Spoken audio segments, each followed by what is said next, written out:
بسم اللہ الرحمن الرحیم الحمد للہ وکفی وسلام علی عبادہ الذین اصطفی اما بعد۔ معزز سامعین، آج کا جو ہمارا موضوع ہے وہ اللہ کے نبی صلی اللہ علیہ وسلم کی ولادت مبارکہ ہے۔ یعنی اللہ کے نبی صلی اللہ علیہ وسلم کی پیدائش کے موضوع کے اوپر آج جو ہے ہم بات کریں گے۔ اللہ کے نبی صلی اللہ علیہ وسلم کی جو پیدائش ہے، جب ہم کتابوں میں پڑھتے ہیں تو وہاں پر ایک لفظ آتا ہے کہ اللہ کے نبی صلی اللہ علیہ وسلم جو پیدا ہوئے وہ عام الفیل میں پیدا ہوئے، عام الفیل میں پیدا ہوئے۔ اب تھوڑی وضاحت جو ہے اس عام الفیل کے لفظ کی جو ہے میں کرتا ہوں۔ یہ عام الفیل کا مطلب کیا ہے کہ عام کہتے ہیں سال کو اور فیل کہتے ہیں ہاتھی کو۔ عام الفیل کا مطلب ہوا کہ ہاتھی کے سال اللہ کے نبی صلی اللہ علیہ وسلم کی پیدائش ہوئی۔ عام طور پر اردو کی کتابوں میں اور عربی کی کتابوں میں، جن کتابوں میں ہم پڑھتے ہیں تو اللہ کے نبی صلی اللہ علیہ وسلم کی پیدائش کے بارے میں یہی بات بتلائی جاتی ہے کہ عام الفیل میں پیدائش ہوئی۔ تو ہاتھی کا سال کا مطلب کیا ہے؟ وہ یہ ہے کہ اللہ کے نبی صلی اللہ علیہ وسلم کی ولادت سے پہلے مکہ کے اندر ایک واقعہ پیش آیا تھا، عرب کے اندر ایک واقعہ پیش آیا۔ وہ واقعہ یہ ہے کہ یمن کا جو علاقہ ہے، اس علاقے کے اندر پہلے ایک حکومت تھی۔ اس حکومت کے اوپر حبشہ کی جو حکومت تھی اس کا قبضہ ہوا۔ یمن کے علاقے کے اوپر حبشی جو بادشاہ تھا اس کا قبضہ ہوا۔ یہ جو حبشی بادشاہ جس کا قبضہ ہوا، اس نے ایک اپنا گورنر بھیجا یمن کے علاقے میں۔ اس گورنر کا نام تھا ابرہہ۔ یہ جو ابرہہ ہے اور خود یہ حبشی جو لوگ ہیں، حبشہ کا جو بادشاہ وغیرہ تھے، تو ان کا جو مذہب ہے، ان کا جو دین ہے وہ ہے نصرانی، یعنی عیسائی لوگ ہیں یہ لوگ۔ تو جب ابرہہ کو یمن بھیجا گیا تو یمن کا ایک بہت مشہور شہر ہے، آج بھی وہ شہر ہے، اس کا نام ہے صنعاء۔ تو اس صنعاء شہر ویسے بھی بہت پرانا شہر ہے۔ تو یہ صنعاء شہر کے اندر جو ہے اس ابرہہ نامی آدمی نے، یعنی اس گورنر نے جو ہے ایک کنیسہ، ایک گرجا گھر جو بنایا۔ اب جب بنانے کے بعد جو بہت محنت سے بنایا اور جو ہے خوب اچھا بنایا، بڑا بنایا، کافی یعنی کہ لوگوں کے لیے قابل توجہ بنایا۔ تو جب اس نے یہ کنیسہ بنایا، کنیسہ بنانے کے بعد اس نے اپنے اوپر جو ہے حبشہ کا جو بادشاہ تھا اس کو اس نے خط لکھا کہ میں نے ایک کنیسہ بنایا ہے، اب میں اس کنیسہ کی طرف جو ہے لوگوں کو راغب کروں گا۔ اور راغب کرنے کا مطلب اس کا یہ بھی تھا کہ جو لوگ مکہ جاتے ہیں حج کے لیے، تو اب لوگ یہاں پر حج کرنے کے لیے آیا کریں گے۔ مکہ جو ہے، مکہ کی طرف لوگ حج کے لیے نہیں جایا کریں گے، اب یہاں پر لوگ حج کے لیے آیا کریں گے۔ جب یہ بات جو ہے عرب لوگوں کو پتہ چلی تو ان کو بہت بری لگی کہ یہ بات کہ عجیب بات ہوگی کہ یہ مکہ کی توہین ہوگی، یہ تو کعبہ کی توہین ہوگی۔ تو عرب میں ایک قبیلہ تھا کنانہ، تو کنانہ قبیلے کے ایک آدمی نے جو ہے تھوڑا ایک گھناؤنی سی حرکت کر دی کہ انہوں نے جو ہے وہ جو کنیسہ بنایا تھا اس کنیسے کے اندر جا کر جو ہے اپنی حاجت پوری کی، یعنی وہاں جا کے جو ہے پاخانہ کر دیا اس آدمی نے، کنانہ کے آدمی نے۔ بعض لوگوں نے لکھا ہے کہ ایسا کیا کہ بھئی اس کے اندر جا کے آگ لگا دی۔ اس کے علاوہ بھی اور بھی باتیں لکھی ہیں، یعنی کہ بہرحال جو بھی ہوا بس یہ ہوئی کہ اس کنیسے کی توہین کی گئی۔ تو جب اس کنیسے کی توہین کی گئی تو جو بادشاہ تھا ابرہہ، گورنر جو تھا ابرہہ، اس کو یہ بات اچھی نہیں لگی۔ اس نے کہا کہ اچھا ان لوگوں نے میرے ساتھ یہ کیا، اب میں جب تک ان کے گھر کو نہیں گرا دیتا، ان کے گھر کو میں ختم نہیں کر دیتا، تب تک جو ہے میں جو ہے چین سے نہیں بیٹھوں گا۔ اب اس نے کام شروع کیا اور جو ہے ایک لشکر اکٹھا کیا، کہا جاتا ہے کہ 60,000 جو ہے کا لشکر تھا وہ، اور اس لشکر کے اندر اس نے جو ہے پورا اپنی پاور کا استعمال کیا اور اچھا اپنا اسلحہ وغیرہ لے کر جو ہے یہ مکہ کی طرف چلا۔ اب جب یہ مکہ کی طرف چلا ہے تو اس کے لشکر کا جو اکثر حصہ تھا وہ سوار لوگ تھے، اور ان کی جو سواری تھی وہ تھی ہاتھی، ہاتھیوں کا لشکر تھا، یہ ہاتھی تھے اس کے اندر زیادہ تر۔ تو اس لیے اس لشکر کو جو ہے، یہ ہاتھیوں کا لشکر تھا، اس لشکر کو جو ہے فیل کہہ دیا گیا کہ بھئی یہ وہ لشکر جس کے اندر ہاتھی زیادہ تھے، اس طریقے سے کوئی بات۔ تو بہرحال یہ آئے اور اس نے آنے کے بعد جو ہے مکہ کے قریب پہلے حالات کا جائزہ لیا، طائف ہو کے آیا تھا مکہ کی طرف،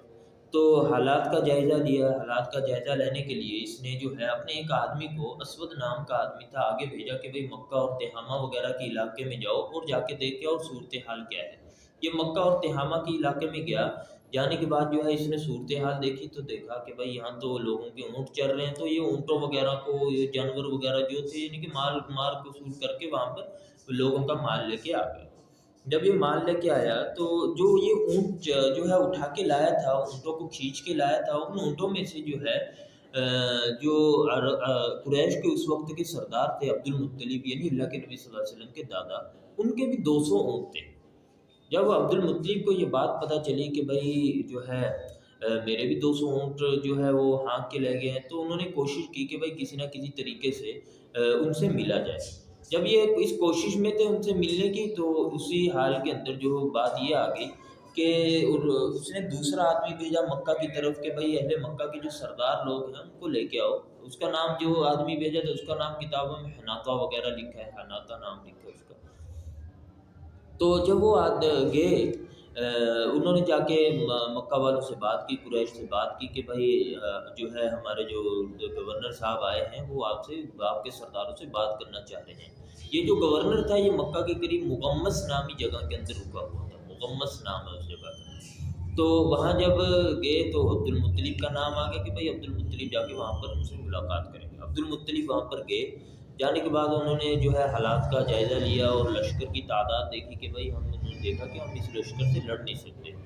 تو اس نے، بادشاہ نے پوچھا کہ ہاں بتلاؤ اب تمہارا کیا ہے۔ انہوں نے تو دیکھا ہوگا کہ معافی صافی کریں گے، معافی مانگیں گے، یہ کریں گے وہ کریں گے، اور میں ایسا ڈرا دوں گا وہ۔ لیکن عبد المطلب نے جو ہے وہ پورے سلجھے ہوئے آدمی تھے، انہوں نے انداز یہ الگ رکھا، کہا کہ بھائی میں تو آپ کے پاس جو آیا ہوں وہ یہ کہ بھائی میرے اونٹ آپ کے لوگ لے کے آ گئے ہیں، مجھے تو بس میرے اونٹ دے دو، اور کہا کہ بھائی بقیہ تو جو معاملہ تمہارا ہے تو تم کرو۔ تو ان کو یہ بات بہت عجیب لگی کہ بھائی ایسا کیسے، اتنا بڑا سردار ہے اور یہ ایسی باتیں کر رہا ہے، میں اس کا جو ہے اس کے شہر کو برباد کرنے کے لیے آیا ہوں، اور یہ جو ہے اپنے شہر کے بارے میں مجھ سے بھیک بھی نہیں مانگ رہا ہے اور مجھ سے جو ہے شہر کے بارے میں کوئی تذکرہ بھی نہیں کر رہا ہے۔ تو انہوں نے یہ بات جو عبد المطلب کے سامنے کی، تو عبد المطلب کا بہت مشہور جملہ ہے، انہوں نے کہا کہ دیکھو میں جو ہوں اونٹوں کا سردار، میں اونٹوں کا مالک ہوں، تو میں اپنے اونٹوں کو بچانے کے لیے آ گیا۔ جس گھر کو تم گرانے کے لیے آئے ہو اس کا بھی ایک مالک ہے، اس کا بھی ایک رب ہے، وہ اپنے گھر کو خود بچائے گا۔ تو اتنی بات کہی اور اپنے اونٹ لے کے، انہوں نے کہا بھائی ان کے اونٹ دے دو، اپنے اونٹ لے کے یہ واپس آ گئے۔ اور آنے کے بعد جو ہے مکہ والوں سے انہوں نے کہا کہ بھائی ہم ان سے لڑ نہیں سکتے، ان کا لشکر بہت ہے، پوری طاقت میں آئے ہیں، وہ سب کچھ لاؤ لشکر سب کچھ لے کے آئے ہیں، ہم ان سے لڑ نہیں سکتے، اس لیے جو ہے اپنے بچاؤ کا سامان کرو۔ تو مکہ والے جو ہیں وہاں پر انہوں نے جو ہے اس کو چھوڑا،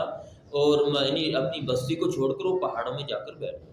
جب وہ پہاڑوں میں بیٹھے جا کے، تو اس طرف سے اس نے حملے کی تیاری شروع کی۔ اب جو یہ اونٹ، جو یہ ہاتھی لایا تھا، اس ہاتھی کے، ان ہاتھیوں میں سے جو سب سے بڑا ہاتھی تھا اس کا نام محمود کہا جاتا ہے، کتابوں میں محمود آتا ہے کہ بھئی بہت بڑا ہاتھی تھا۔ اب محمود آگے چلتا تھا، اس کے اوپر یہ ابرہہ سوار تھا، اس کے پیچھے تمام ہاتھی چلتے تھے۔ جب انہوں نے جو ہے اس کو،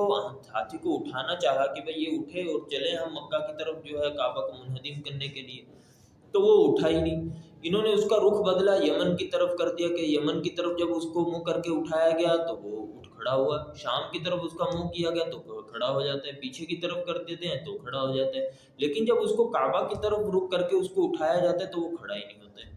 تو انہوں نے دیکھا کہ بھائی یہ معاملہ کچھ اور ہے اس طریقے سے، تو تھوڑا تو ان کے دل میں یہ پیدا ہو گیا، لیکن وہ پھر بھی نہیں سدھرے، اس چیز کو دیکھنے کے بعد بھی نہیں سدھرے۔ انہوں نے اپنا ارادہ پختہ رکھا کہ بھائی بس اب یہ ان کا گھر تو گرانا ہی ہے۔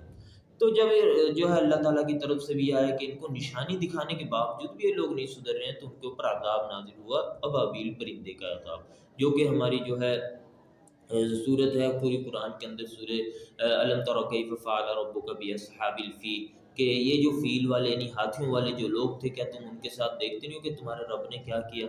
تو یہ جو واقعہ پیش آیا، یہ اسی سال واقعہ پیش آیا جس سال اللہ کے نبی صلی اللہ علیہ وسلم کی ولادت ہوئی۔ اور مشہور قول ہے کہ اس واقعے کے 50 دن کے بعد جو ہے اس دنیا کے اندر اللہ کے نبی صلی اللہ علیہ وسلم تشریف فرما ہوئے۔ اور بہت سے لوگوں نے اسی واقعے کو یہ بھی بیان کیا ہے کہ اس واقعے کے ذریعے سے اللہ تبارک و تعالیٰ نے دنیا کو بتلا دیا کہ اب جو ہے مکہ کا جو ساتھ دے گی، اس عرب لوگوں کا جو ساتھ دے گی، وہ ایک الگ پاور ہے جس پاور سے اب کوئی نہیں جیت سکتا ہے۔ یعنی کہ اب مکہ والوں کے جیتنے کے دن آگے ہیں، ان کے آگے بڑھنے کے دن آگے ہیں، کیونکہ اب ان کو جو ہے اللہ تعالیٰ کی طرف سے ایک چیز کے لیے منتخب کر لیا گیا ہے۔ بعض لوگوں نے یہ بھی لکھا ہے کہ اللہ کے نبی صلی اللہ علیہ وسلم سے پہلے ہی ان لوگوں کو دکھا دیا گیا کہ اب تمہاری طرف اللہ تعالیٰ متوجہ ہیں، لہذا تم جو ہے کام کرنے کے لیے آگے بڑھو۔ بہرحال یہ واقعہ ہوا۔ اس واقعے کے جو ہے 50 دن کے بعد اللہ کے نبی صلی اللہ علیہ وسلم اس دنیا میں تشریف لاتے ہیں، اور اللہ کے نبی صلی اللہ علیہ وسلم کا اس دنیا میں تشریف لانا اور جو ہے اس سے پہلے کے حالات جو ہیں وہ ہلکے پھلکے جو ہے میں پہلے بھی عرض کر چکا ہوں کہ وہ حالات کیسے تھے۔ اور اللہ کے نبی صلی اللہ علیہ وسلم اس دنیا میں تشریف لاتے ہیں تو اللہ کے نبی صلی اللہ علیہ وسلم کی جو والدہ ہیں وہ ان کے الفاظ ہیں کہ جب اللہ کے نبی صلی اللہ علیہ وسلم اس دنیا میں تشریف لائے تو جو ہے نہ تو مجھے اللہ کے نبی صلی اللہ علیہ وسلم کے کوئی دکھ ہوا، یعنی کہ جیسا ایک حمل کے دوران ہوتا ہے کہ اللہ کے نبی صلی اللہ علیہ وسلم میرے پیٹ میں ہیں، اور میرے پیٹ میں ہونے کے باوجود بھی مجھے یہ احساس نہیں کہ میں کسی کا وزن اٹھائے پھرتی ہوں، بہت ہلکے میرے لیے ہوتے تھے۔ اور جب اللہ کے نبی صلی اللہ علیہ وسلم جو ہے جو دنیا میں آئے ہیں تو جو ہے اس کمرے میں، جس کمرے میں اللہ کے نبی صلی اللہ علیہ وسلم کی ولادت ہوئی تھی، تو اس کمرے کے اندر پورا نور پھیل گیا، اور جو ہے وہ کہتی ہیں کہ میرے سامنے جو ہے دنیا کی جو ارد گرد کے بڑے محلات تھے، بڑی جو طاقتیں تھیں، ان کے سب کے محلات مجھے دکھا دیے گئے، اور میں نے اس بچے کو دیکھا کہ اس بچے نے جو ہے ایک انگلی جو ہے شہادت کی انگلی اٹھا رکھی ہے، اور اس بچے کو دیکھا کہ بچہ جو ہے زمین میں سجدہ کر رہا ہے۔ اور میں بہت عجیب و غریب وہ آمنہ کے حالات ہیں کتابوں میں جو لکھے ہیں، آمنہ جو تعارف کراتی ہیں کہ بھئی اس بچے کے ذریعے سے یہ ہوا کہ جب میں یہ بچہ میرے پیٹ میں تھا تو میں چلتی تھی تو مجھے ایسا لگتا تھا کہ جیسے درخت بھی میری طرف جھک کے جو ہے مجھے کچھ کہنا چاہ رہے ہیں، اور مجھے ہر چیز نرم لگتی تھی۔ اگر میں کسی چٹان کے اوپر بھی ہاتھ پاؤں رکھ دیتی تو مجھے ایسا لگتا ہے کہ چٹان میرے لیے نرم ہو گئی۔ تو بہرحال یہ کتابوں میں یہ چیزیں بھی آتی ہیں۔ اب جو ہے اللہ کے نبی صلی اللہ علیہ وسلم کی ولادت ہوتی ہے، ولادت کے بعد جو ہے سب سے پہلا مرحلہ ہوتا ہے دودھ کا۔ تو دودھ جو اللہ کے نبی صلی اللہ علیہ وسلم کو پلایا، اس کے لیے 2 عورتوں کا نام آتا ہے۔ آپ اللہ کے نبی صلی اللہ علیہ وسلم کی والدہ نے بھی پلایا ہوگا کچھ ٹائم، لیکن اس کے بعد جو ہے اللہ کے نبی صلی اللہ علیہ وسلم کے جو چچا تھے ابو لہب، جن کا نام تھا، اسلام تو نہیں لائے، جن کے بارے میں سورۃ تبت یدا ابی لہب نازل ہوئی، تو یہ اسلام تو نہیں لائے۔ ان کی ایک باندی تھی، اس کا نام تھا سویبہ۔ تو سویبہ نے اللہ کے نبی صلی اللہ علیہ وسلم کو دودھ پلایا، اور سویبہ یہ جو باندی ہے، اس نے جو ہے اللہ کے نبی صلی اللہ علیہ وسلم سے پہلے حضرت حمزہ کو، یعنی جو اللہ کے نبی صلی اللہ علیہ وسلم کے چچا ہیں، ان کو بھی دودھ پلایا تھا۔ تو اللہ کے نبی صلی اللہ علیہ وسلم سے اس طریقے سے حضرت حمزہ کے رضاعی بھائی بھی ہو جاتے ہیں۔ اس سے آگے اور بھی جو ہے باتیں ہیں۔ بہرحال تو یہ صہیبہ نے کچھ دن دودھ پلایا، اس کے بعد جو ہے وہ حلیمہ سعدیہ والا جو واقعہ ہے، مشہور واقعہ ہے، وہ پیش آیا۔ حلیمہ سعدیہ کا واقعہ جو ہے کہ عرب کے اندر یہ رواج تھا کہ جو یہ عرب لوگ اپنے بچوں کو جو ہے گاؤں دیہات کے اندر جو ہے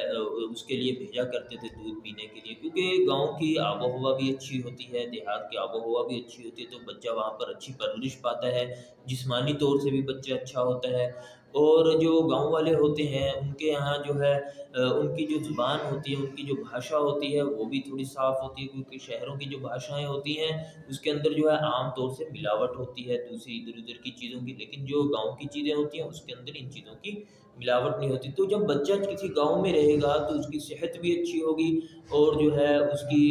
آب و ہوا کی وجہ سے صحت بھی اچھی ہوگی، اور وہاں کے ماحول کی وجہ سے اس کی زبان بھی اچھی ہوگی۔ عرب کا علاقہ وہ جو زبان کے اوپر اتنا زیادہ وزن دے، اتنا زیادہ زور دیتا، زبان ہی کے اوپر وہ فخر کیا کرتے تھے،